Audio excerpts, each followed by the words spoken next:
ద్వితీయోధ్యాయము సాంఖ్యయోగము శ్లోకం 17. అవినాశి తు తద్విద్ధి ఏన సర్వమిదం తతం వినాశమవ్యయస్యాస్య న కశ్చిత్ కర్తుమర్హతి. తెలుగు తాత్పర్యము. శ్రీకృష్ణుడు అర్జునుడికి ఇలా ఉపదేశిస్తున్నాడు. ఈ సమస్త జగత్తులో వ్యాపించి ఉన్నది ఆత్మ. ఆ ఆత్మ అవినాశి అనగా నాశనము కానిది, అవ్యయము అనగా క్షీణించనిది, శాశ్వతము. శరీరం నశించిన ఆత్మకు ఎటువంటి హాని జరగదు. దానిని ఎవ్వరూ నాశనం చేయలేరు. మనం చూస్తున్న మార్పులన్నీ శరీరానికి సంబంధించినవి. జననం, వృద్ధాప్యం, వ్యాధి, మరణం ఇవన్నీ శరీర ధర్మాలు మాత్రమే. కానీ ఆత్మ ఎప్పటికీ మారదు. అందువల్ల శరీర నాశనాన్ని చూసి శోకించడం జ్ఞానుల లక్షణం కాదు. ఆత్మ యొక్క శాశ్వత స్వరూపాన్ని తెలుసుకున్నవాడు భయం, దుఃఖం, మోహం నుండి విముక్తి పొందుతాడు.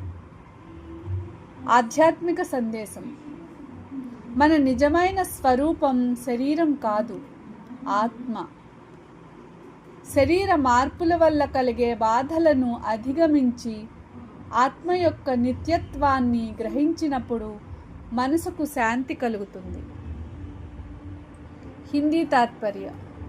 भगवान श्री कृष्ण अर्जुन से कहते हैं कि जिस आत्मा से यह संपूर्ण संसार व्याप्त है वह अविनाशी, अव्ययी और शाश्वत है. उसे कोई भी नष्ट नहीं कर सकता. शरीर नश्वर है, इसलिए उसका जन्म और मृत्यु निश्चित है. परंतु आत्मा कभी जन्म नहीं लेती और कभी मरती भी नहीं. वह सदा एक समान रहती है. इसलिए बुद्धिमान व्यक्ति शरीर के नाश पर शोक नहीं करता. जो आत्मा के वास्तविक स्वरूप को जान लेता है वह भय, मोह और दुख से मुक्त हो जाता है. जीवन का संदेश. अपने आप को केवल शरीर ना समझे. हम शाश्वत आत्मा है.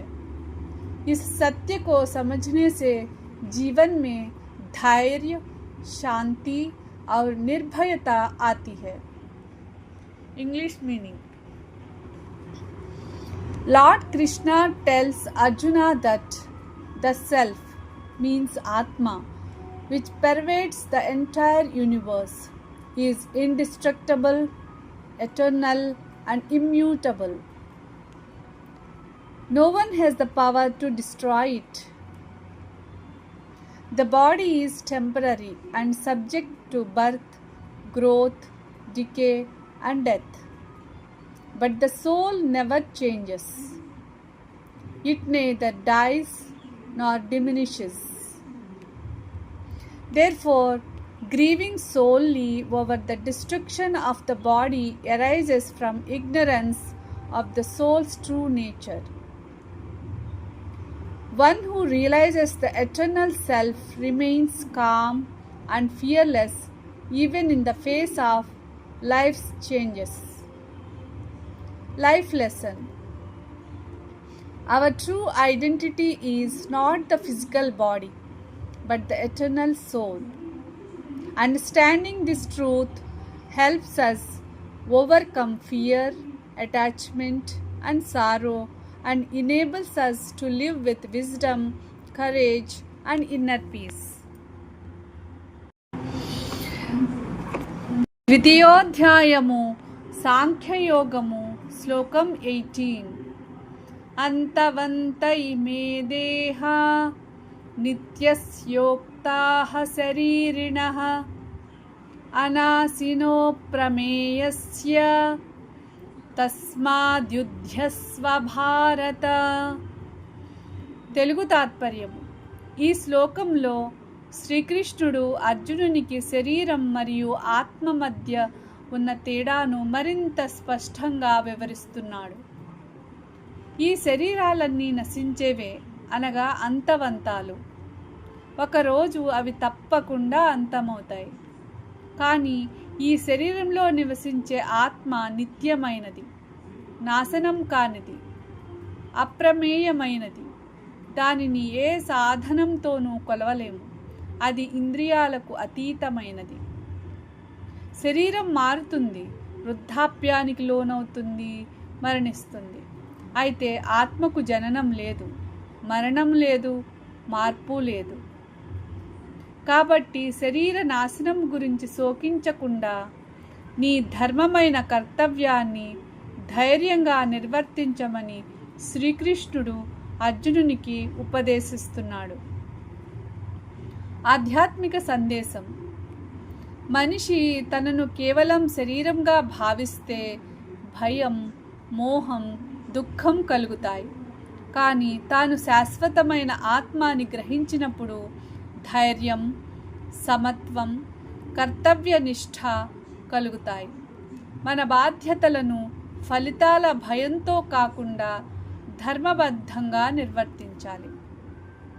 हिंदी तात्पर्य: इस श्लोक में भगवान श्री कृष्ण कहते हैं कि सभी शरीर नश्वर है, जबकि उनमें रहने वाली आत्मा नित्य, अविनाशी और अप्रमेय है।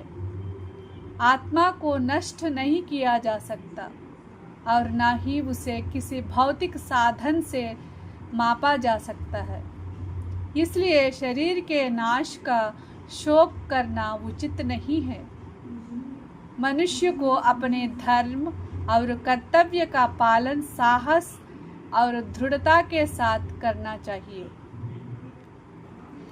जीवन का संदेश: यदि हम स्वयं को केवल शरीर मानते हैं तो भय और दुख उत्पन्न होते हैं, लेकिन जब हम अपने वास्तविक स्वरूप को शाश्वत आत्मा के रूप में पहचानते हैं, तब जीवन में साहस, शांति और कर्तव्य निष्ठा आती है। इंग्लिश तात्पर्य: In this verse, Lord Krishna teaches that all physical bodies are temporary and perishable, but the soul, means Atma, that dwells within them is eternal, indestructible, and beyond material measurement. Since the body is destined to perish while the soul never dies, there is no reason to grieve over the body's inevitable end. Krishna therefore urges Arjuna to perform his righteous duty, means dharma, with courage and without attachment. Life lesson: fear and sorrow arise when we identify ourselves only with the body. Realizing that our true identity is the eternal soul gives us inner strength, peace, and the courage to perform our responsibilities according to dharma.